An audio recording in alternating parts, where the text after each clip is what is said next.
সঁচাকে মই বুজি নাপাও নেকি? টাচ নকৰিবি তই। কি কলি তই? সাহস নকৰিবি মাৰ গাত হাত তুলিবলৈ। আৰে কোন হয় তই আৰু কবলৈ তই কোন? মই যোনে হওঁ বা যোনে নহওঁ তোৰ অধিকাৰ নাই মাৰ ওপৰত হাত তুলিবলৈ।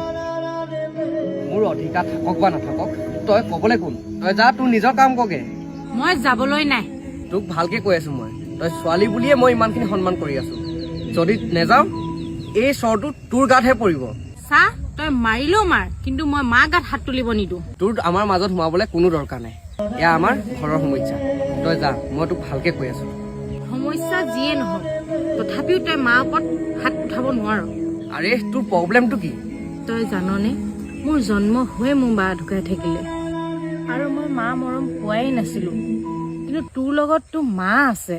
কিন্তু মা থকা পাছতো তই যে মা মূল্য বুজি পোৱা নাই। মায়ে আমাৰ কাৰণে কি নকৰে তই কচোন। মায়ে 9 মাহ দিন গৰ্ভত ৰাখি তাৰপিছত সৰুৰ পৰা ইমান ডাঙৰ দীঘল কৰি যিমান ভুল কৰিলেও মায়ে যে মাফ কৰি দিয়ে। মাৰ দ্বাৰা যদি কিবা ভুল হৈছে মাক জানো তই মাফ কৰি দিব নোৱাৰ? আৰু মাহঁতে যেতিয়া বুঢ়া বুঢ়ী হয় তেতিয়া আমি মাহঁতক অৱহেলা কৰোঁ। আৰু আমি মাক হাত তোলাটো বহুত দূৰৰ কথা। আমি মাক ডাঙৰকৈ কথা এষাৰ ক'ব নালাগে। আৰু মা দেউতা ভগৱান স্বৰূপ, আমি মা দেউতাক চাব লাগিব। আৰু তই ভগৱানৰ ওপৰতে হাত তুলিব বিচাৰিছ? মই বুজি পালো বা। মা তই মোক মাফ কৰি দিবি। হ'ব হ'ব। মই বুজিয়ে পোৱা নাছিলো। মোক যি লাগে বুলি কৈছিলো তাকে দিছিলি, কিন্তু তই মোক পাৰিলে মাফ কৰি দে।